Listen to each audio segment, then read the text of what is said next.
1 जनवरी 2025 को साल 9 के पहले दिन ही ये एग्रीमेंट हुआ था। उससे पहले तो हम स्टूडियो से बैठ के बताते थे कि जो टल रोड है वो बंद है, एडमिनिस्ट्रेशन उसको खुलवाने की कोशिश कर रही है। उसके बाद अगर हम बात कर लें कि आए रोज़ खबरें आती थी कि वहाँ पर जो पब्लिक ट्रांसपोर्ट है उसके ऊपर फायरिंग हो गई।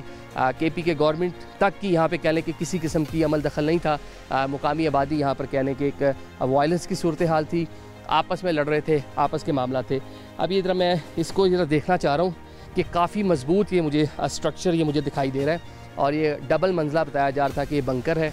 और सिर्फ इस इलाके के अंदर जो दोनों जानिब से, मतलब एक तरफ जो है सुन्नी आबादी है, एक तरफ शिया आबादी है, तो दोनों जानिब से इसी नौयत की कंस्ट्रक्शन की गई थी। अच्छी बात यह है कि कोहाट एग्रीमेंट के बाद एक बड़ी कामयाबी यहाँ के जो लोकल लोग हैं, यहाँ की जो दोनों कम्युनिटीज़ हैं, मतलब शिया साइड भी और अहले सुन्नत साइड भी, ये उनकी कामयाबी है कि बिला आखिर उनको ये चीज़ रियलाइज़ हुई कि इसे लड़ने से कुछ नहीं होगा और उन्होंने एक एग्रीमेंट तय किया है और एग्रीमेंट के बाद आज खुद ये सारे के सारे डिमोलिश किए हैं। यहाँ पर मुकामी आबादी के कुछ लोग हैं, इनसे ज़रा बात करते हैं, इनसे जानते हैं वो इस पूरे एग्रीमेंट के बारे में और ये खुद से इस इलाके में अमन कायम करने के हवाले से उनकी अपनी कोशिशें हैं वो क्या कहते हैं। नाज़रीन, ये मुकामी लोग हैं, एल्डर्स हैं, मुकामी मशर हैं, जिनकी कोशिशों से ये एग्रीमेंट भी हुआ है और आज इस इलाके में कदरे कुछ पीस हमें दिखाई दे रहे हैं। इनसे ज़रा बात करते हैं। जी अस्सलाम वालेकुम। अस्सलाम वालेकुम सर, कैसे हैं आप? ठीक हैं, हम आपको खुश आमदीद कहते हैं। बड़ी मेहरबानी, बहुत शुक्रिया। बल्कि हम तो चाहते हैं बस आप पूरे पाकिस्तान को खुश आमदीद कहें। जितने खूबसूरत ये मनाजिर नज़र आ रहे हैं, ये मरी से गलियात से, उससे ज़्यादा खूबसूरत ये मनाजिर है। बिल्कुल, बहुत खूबसूरत इलाका है। तो ये उसके लिए आपका पहला कदम है, बंकर्स आप लोगों ने गिराए हैं, बहुत अच्छी चीज़ है। तो ये वायलेंस ख़त्म हो रही है सर जी। ये न सिर्फ बंकर्स हमने गिराए हैं, बल्कि हमारे इस एरिया में इस तरह के 50-55 बंकर्स गिराए गए। अच्छा। और हमने असलहा भी हुकूमत के हवाले कर दिया है। बहुत अच्छी बात है सर। पहले बात यह है कि हमारा और इनका दरमियान में जो तनाज़ात आते हैं लेकिन ज़मीन पर आते हैं, बाकी कोई भी नहीं है कि ये शिया है, ये सुन्नी है, इसमें कुछ भी नहीं है। अच्छा। सिर्फ ज़मीनी तनाज़ा ये है कि हम कहते हैं कि ये ज़मीन हमारा है, वो कहते हैं कि ये मेरा है।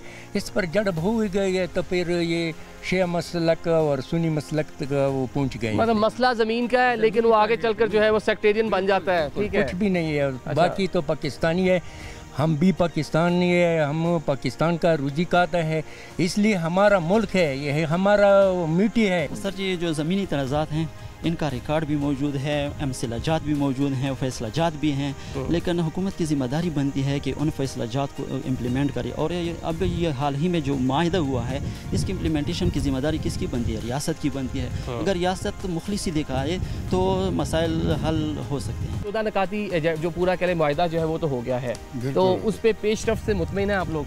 बिल्कुल सर, मैंने खुद दस्तखत किया है, इसमें हम दोनों मौजूद हैं। अच्छा।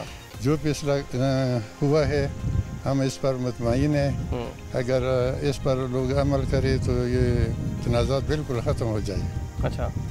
हमारे लिए कलम की ज़रूरत है, न कि जंगों की वजह से हम पीछे रह गए। ये मसला ये मुकामी है क्योंकि सरहद पार ये अफगानिस्तान आगे पीछे लग रहा है, वहाँ से भी हालात ख़राब होते हैं। हालात ख़राब होते हैं। ये जो बंकर हमने बनाए थे तो ये अफगानिस्तान ने की तरफ से कई दफ़ा हमारे ऊपर अटैक हुए हैं। जो बॉर्डर आप देख रहे हैं अफगान का, ऐसे भी बंदी आते हैं, दहशतगर्द आते हैं, अटैक करते रहते हैं।